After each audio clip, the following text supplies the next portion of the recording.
Hey everybody, welcome back. If you're new, welcome. My name is Chris. I don't do a lot of single perfume reviews.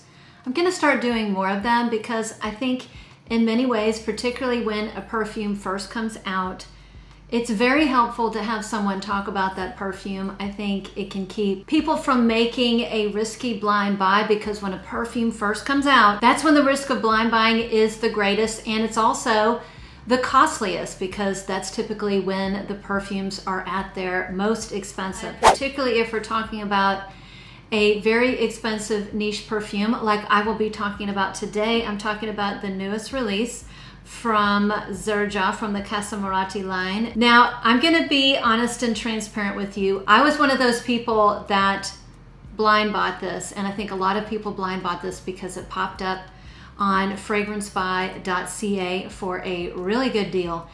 So I scooped it up, particularly when I found out what some of the notes were: coconut and tuberose. I'm a big fan of coconut. It is really, really hard for me not to buy a coconut perfume, but I'm doing a lot better. I'm trying to narrow down my collection to only coconut loves, which happens to be a lot. And I've also been really into tuberose as of late, particularly the kind of tuberose white florals that give you a banana vibe. Not necessarily the bubblegummy tuberose. That's not always my favorite tuberose. I'm gonna try to make this short and sweet. So Quattro Pizzi is, like I say, it is a coconutty tuberose perfume with basically some, like a bite of greenness and a little bit of pepper. So the first thing you're going to get when you smell this perfume is coconut and tuberose. And then what's going to happen is this little greenness is going to sneak in, and that's from the Denona. So Denona is an herb, and it typically, well, it depends on the perfume, but to my nose, Denona often imparts a kind of a green earthiness. Sometimes it's spicy, sometimes it's bitter, and sometimes it can have a lot of sweetness to it. Again, a lot of that depends on the other notes or accord it's mixed with. So I definitely get coconut, tuberose, and a little bit of a greenness, like a green earthiness. Now the tuberose in here is not that banana-esque type tuberose that I love. It really is a little bit of that bubblegummy tuberose, but it's not too bubblegummy and it's not too sweet. It's very creamy. You've got that tuberose, that bubblegummy tuberose, like dipped in a, I would say, a coconut cream, offset with some of that green earthiness from the Denona, and there's a little bit of pink pepper in here, just a little bit. It's not too terrible, but it gives it maybe just a little bit of a zinginess and earthy. I do think some of that earthiness, or a lot of the earthiness, is coming from the Denona. So for somebody to love this perfume, they have to love coconut. The coconut's not super sweet. I would say it's more of a, like a coconut milk or a coconut cream that's not gourmand. So it's not overly sweet, but it definitely has a sweetness to it. Some of that is from that really sweet bubblegummy tuberose. However, it doesn't really go too deep or too far into that really sweet cloying category, because it's got some of that Denona in here and a little bit of that pink pepper. So you have to love coconut. You have to love a little bit of a, you have to tolerate a little bit of a bubblegummy tuberose, some greenness, some earthiness, and a little bit of pink pepper. Now, when I first smelled this, I immediately, light bulb, I mean, it was immediate. I thought, oh gosh, why did I buy this? I have a perfume that smells a lot like it. And that perfume is right here. The first perfume I thought of was Rogue Malika. Now they share a lot of similarities. So if you're like me and trying to curate your perfume collection and not have too much overlap, I'm going to alert you to the fact that these two are very similar, particularly when you don't wear them side by side.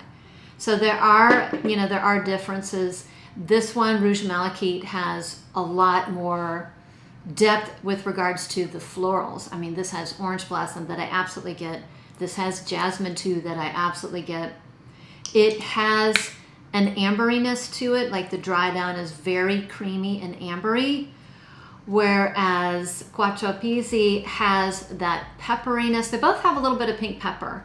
The tuberose in this is definitely a little bit more bubblegummy, and this one has coconut, whereas Rouge Malika does not. So this is more floral. This is slightly more sweet. And as this dries down, it dries down into more of an ambery floral perfume, whereas this dries down into definitely more in the unisex zone. I absolutely get a little bit of lavender in here, and the lavender is clean, and it has some tobacco. Now the tobacco is not super strong, but I definitely get that in the dry down. So this one, in my opinion, is unisex, definitely unisex, whereas Rouge Malika leans a little bit more feminine. They both have terrific lasting power.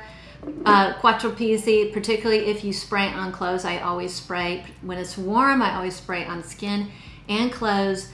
I would say on my skin, this started to wear off at around hour 6, but it was very persistent on my clothes. Will I keep both of them? Probably not. One of these is probably going to go because there is too much overlap between the two.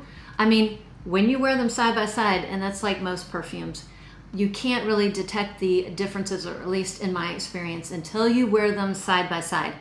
And usually more than once, because during the day they're going to smell differently than they do at night, and particularly if the weather's warmer versus cold. There are a few categories where I will allow a lot of fragrance overlap. The first category is an incensey vanilla with suede. The baby cat category. I have many perfumes in that fragrance category or profile, and I love it. It's one of my favorites. So I don't mind, or actually I like having lots of perfumes, or more than one, or a handful in that category. Now, when it comes to tuberosy white florals that are creamy, I don't need that many. I mean, I have a lot of white flowers. Last year I was more into the banana-esque white flowers. This year I'm really into the orange blossom. This is a very pretty release. It's lovely. I would have been very disappointed had I paid full price for this, because like I said, I already have a perfume in that fragrance category. Now, if you love that fragrance category, like I love that incensey, vanilla, spicy, suede category, well then you may want to pick up a bottle, or at least get your nose on a sample of Quattro Pizzi, because it is a beautiful release.